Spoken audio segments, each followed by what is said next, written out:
अगला प्रश्न है, प्रतिध्वनि सुनने के लिए श्रोता और परावर्तक सतह के बीच निम्नतम कितनी दूरी होनी चाहिए?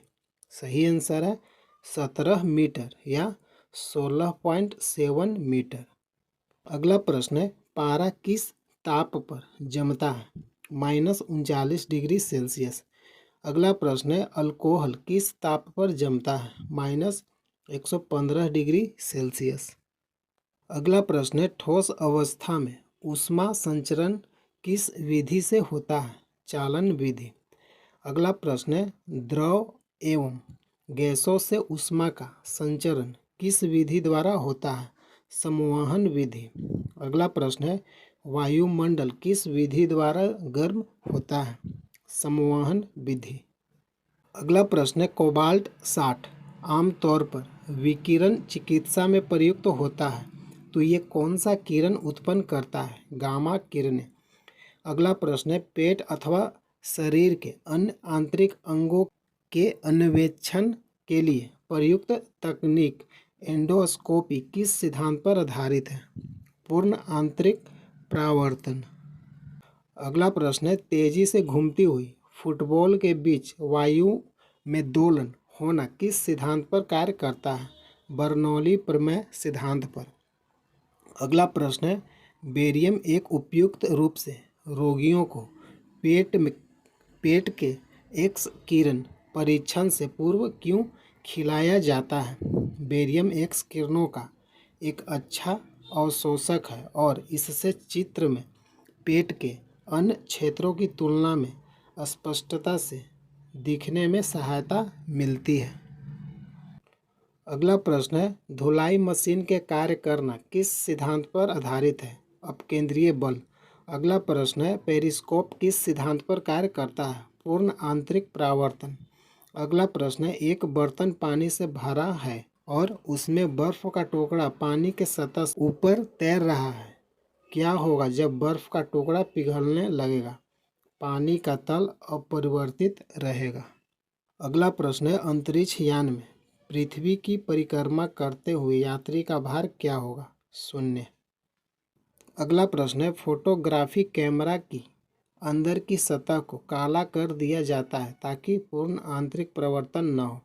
अगला प्रश्न है, अल्ट्रासाउंड नामक तकनीक किस पर आधारित है? अति उच्च आवृत्ति की तरंगों की प्रतिध्वनियों के अभिलेखन पर आधारित है। अगला प्रश्न है, प्रकाश विद्युत सेल का कार्य क्या है? प्रकाश ऊर्जा को विद्युत ऊर्जा में परिवर्तित करना। अगला प्रश्न है, उस ग्रह का नाम बताएं जो पश्चिम में उदय होता है। शुक्र। अगला प्रश्न है, हमारी पृथ्वी के द्रव्यमान, आकार और घनत्व के समान कौन ग्रह है? शुक्र। अगला प्रश्न है, विद्युत बल्ब में निम्न दाब पर नाइट्रोजन या आर्गन गैस की मात्रा क्यों भरी जाती है? क्योंकि तंतु का वाष्पन न हो पाए। अगला प्रश्न है, भारी मशीनों में स्नेहक के रूप में किसका प्रयोग किया जाता है? ग्रेफाइट। अगला प्रश्न है, ध्रुव तारा जिस तारामंडल में है उसका नाम क्या है? अर्सा माइनर। अगला प्रश्न है, हमारा सूर्य कैसा तारा है? एक माध्यम आकारी तारा। अगला प्रश्न है, समुद्र में डूबी वस्तुओं का पता लगाने हेतु प्रयुक्त उपकरण कौन है? सोनार। अगला प्रश्न है, रेल पटरियों के नीचे चौड़े लकड़ी के पटरे क्यों बिछाए जाते हैं? रेलगाड़ी के कारण उत्पन्न दाब घटा सके। अगला प्रश्न है, कृत्रिम उपग्रह में विद्युत का साधन क्या है? सौर सेल। अगला प्रश्न है, वर्ष 1910 और 1986 में फिर से दिखाई देने वाले धूमकेतु का नाम क्या है? हेली धूमकेतु। अगला प्रश्न है, सूर्य के अलावा हमारी आँख को बिना सहायता दिखाई देने वाला निकटतम तारा कौन है? Alpha Centauri. अगला प्रश्न है, जिस मंदाकिनी गैलेक्सी में सौरमंडल है उसका नाम क्या है? आकाश गंगा, मिल्की वे। अगला प्रश्न है, सूर्य के अलावा पृथ्वी के निकटतम तारे से प्रकाश को पृथ्वी तक आने में लगा समय क्या है? 4.2 वर्ष। अगला प्रश्न है, खगोलीय दूरी का मात्रक क्या है? प्रकाश वर्ष। अगला प्रश्न है पृथ्वी के आयु का आकलन किस विधि से किया जाता है? यूरेनियम डेटिंग पद्धति से। अगला प्रश्न है जीवाश्मों की आयु का निर्धारण किस विधि द्वारा होता है? रेडियो कार्बन काल निर्धारण विधि। अगला प्रश्न है विद्युत बल्ब का फिलामेंट किस तंतु का बना होता है? टंगस्टन। अगला प्रश्न है एक पावर सॉकेट पर कई विद्युत उपकरणों को नहीं लगाया जाना चाहिए क्योंकि अति तापन के कारण बिजली की वायरिंग खराब हो सकती है। अगला प्रश्न है विद्युत परिपथ में फ्यूज का कार्य क्या है? ओवरलोडिंग या लघु पतन की स्थिति में परिपथ को भंग करना है। अगला प्रश्न है समुद्र की गहराई मापने वाला यंत्र कौन है? फैथोमीटर। अगला प्रश्न है वस्तुओं की त्रियामी प्रतिबिंबों के अभिलेखन की तकनीक क्या कहलाती है? होलोग्राफी। अगला प्रश्न है विद्युत परिपथ में संधारित्र का प्रयोग किस लिए किया जाता है? विद्युत आवेश के संग्रहण हेतु। अगला प्रश्न है पुरुषों की अपेक्षा स्त्रियों के स्वर के तीक्ष्ण होने का कारण क्या है? उच्च आवृत्ति। अगला प्रश्न है ध्वनि उच्च वेग से कब गमन करती है? ध्वनि उच्च वेग से कब गमन करती है? 30 डिग्री सेल्सियस का आर्द्र वायु में। अगला प्रश्न है साबुन के बुलबुले को श्वेत वर्णी प्रकाश में देखने पर उनमें अनेक रंग दिखाई पड़ने का कारण क्या है? प्रकाश का व्यतिकरण। अगला प्रश्न है सूर्यास्त के पूर्व सूर्य गहरा नारंगी लाल आभा युक्त प्रतीत होता है प्रकाश के प्रकीर्णन के कारण। अगला प्रश्न है कार के हेडलैम्प में कौन दर्पण का उपयोग होता है? कार के हेडलैम्प में कौन दर्पण का प्रयोग होता है? परवलयिक अवतल दर्पण। अगला प्रश्न है दंत चिकित्सा में किस दर्पण का प्रयोग किया जाता है? अवतल दर्पण। अगला प्रश्न है मोटर वाहनों में पीछे का दृश्य देखने के लिए कौन सा दर्पण का प्रयोग किया जाता है? उत्तल दर्पण। अगला प्रश्न है किसी व्यक्ति द्वारा अपना पूर्ण प्रतिबिंब देखने हेतु समतल दर्पण की न्यूनतम लंबाई क्या होनी चाहिए? व्यक्ति की लंबाई की आधी होनी चाहिए। अगला प्रश्न है तारों के टिमटिमाना किस कारण से होती है? वायुमंडलीय अपवर्तन के कारण होती है। अगला प्रश्न है पूर्ण सूर्य ग्रहण में सूर्य का कौन सा भाग दिखाई पड़ता है? कोरोना। अगला प्रश्न है रेडार का प्रयोग क्या है? वायुयान जैसी वस्तुओं की पहचान और स्थिति निर्धारण करने हेतु करते हैं। अगला प्रश्न है थर्मस फ्लास्क में पेय पदार्थों का लंबे समय तक ठंडा या गर्म करने का कारण क्या है? दोहरी दीवारों की भीतरी सतह पर रजत लेप तथा दोहरी दीवारों के बीच में निर्वात होना। अगला प्रश्न है रेफ्रिजरेटर का हिमीकरण कक्ष यानी फ्रीजर उसमें सबसे ऊपर क्यों लगाया जाता है? आंसर है जिससे यह संवहन धारा के समुचित प्रवाह से सारे भीतरी भाग को ठंडा कर सके। अगला प्रश्न है सर्वोच्च क्या है?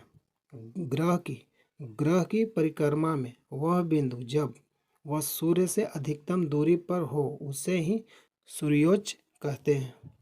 अगला प्रश्न है भूमि उच्च क्या है? चंद्रमा का कृत्रिम उपग्रह की पृथ्वी से अधिकतम दूरी वाली स्थिति को भूमि उच्च कहते हैं। अगला प्रश्न है ईईजी विद्युत मस्तिष्क लेखी किससे संबंधित है? मस्तिष्क से। अगला प्रश्न है क्यूरी किसकी इकाई का नाम है? रेडियो एक्टिव धर्मिता। अगला प्रश्न है कैंडेला किसका मात्रक है? ज्योति तीव्रता का। अगला प्रश्न है खाद्य को किस इकाई में मापा जाता है? कैलोरी। पहला प्रश्न है बल का एसआई मात्रक क्या है? बल का एसआई मात्रक क्या है? सही आंसर हो जाएगा न्यूटन। अगला प्रश्न है द्रव्यमान का एसआई मात्रक क्या है? द्रव्यमान का एसआई मात्रक क्या है? सही आंसर है किलोग्राम। अगला प्रश्न है विद्युत धारा का एसआई मात्रक क्या है? विद्युत धारा का एसआई मात्रक क्या है? सही आंसर है एम्पियर। अगला प्रश्न है प्रकाश तीव्रता का एसआई मात्रक क्या है? प्रकाश तीव्रता का एसआई मात्रक क्या है? सही आंसर है कैंडेला। अगला प्रश्न है तापमान का एसआई मात्रक क्या है? तापमान का एसआई मात्रक क्या है? सही आंसर है केल्विन। अगला प्रश्न है शक्ति का एसआई मात्रक क्या है? शक्ति का एसआई मात्रक क्या है? सही आंसर है वाट। अगला प्रश्न है आवृत्ति का एसआई मात्रक क्या है? आवृत्ति का एसआई मात्रक क्या है? सही आंसर है हर्ट्ज। अगला प्रश्न है दाब का एसआई मात्रक क्या है? दाब का एसआई मात्रक क्या है? सही आंसर है पास्कल। अगला प्रश्न है चार्ज का एसआई मात्रक क्या है? चार्ज का एसआई मात्रक क्या है? सही आंसर है एम्पियर। अगला प्रश्न है ऊर्जा का एसआई मात्रक क्या है? ऊर्जा का एसआई मात्रक क्या है? सही आंसर है जूल। अगला प्रश्न है तरंग दैर्घ्य का एसआई मात्रक क्या है? तरंग दैर्घ्य का एसआई मात्रक क्या है? सही आंसर है मीटर। अगला प्रश्न है प्रवाह का एसआई मात्रक क्या है? प्रवाह का एसआई मात्रक क्या है? सही आंसर है वेबर। अगला प्रश्न है चुंबकीय क्षेत्र का एसआई मात्रक क्या है? चुंबकीय क्षेत्र का एसआई मात्रक क्या है? सही आंसर है टेस्ला। अगला प्रश्न है रेडियोधर्मी विकिरण की तीव्रता का एसआई मात्रक क्या है? रेडियोधर्मी विकिरण की तीव्रता का एसआई मात्रक क्या है? सही आंसर है बेकरेल। अगला प्रश्न है समवेग का एसआई मात्रक क्या है? समवेग का एसआई मात्रक क्या है? सही आंसर है किलोग्राम मीटर प्रति सेकंड। अगला प्रश्न है कोणीय वेग का एसआई मात्रक क्या है? कोणीय वेग का एसआई मात्रक क्या है? सही आंसर है रेडियन प्रति सेकंड। अगला प्रश्न है बल आघूर्ण का एसआई मात्रक क्या है? बल आघूर्ण का एसआई मात्रक क्या है? सही आंसर है न्यूटन मीटर। अगला प्रश्न है ध्वनि स्तर का एसआई मात्रक क्या है? ध्वनि स्तर का एसआई मात्रक क्या है?